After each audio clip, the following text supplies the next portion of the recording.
كان فيه راجل كل ما يرجع بيته يلاقي مراته قاعدة بتعيط وبتدعي: يا رب اغفر لي، يا رب اغفر لي.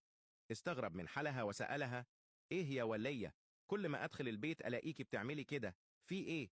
ردت عليه ببرود: ملكش دعوة، ده موضوع يخصني.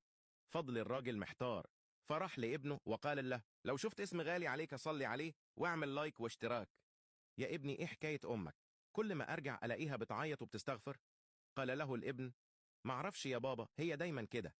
الراجل قرر يكتشف السر، ففكر في خطة مع ابنه. لبس ابنه جلابية بيضا واسعة، وحط له بودرة بيضا على وشه، وركب له جناحين عشان يبان كأنه ملاك. فضل الواد مستخبي، ولما جت الليل وبدأت الأم تدعي، طلع لها فجأة. اتخضت وسألته وهي مرعوبة: انت مين؟ قال لها بصوت ثقيل: أنا ملك الموت، وجيت أعرف انت ليه كل يوم بتستغفري بالشكل ده. وقتها انهارت الست وعيطت وقالت: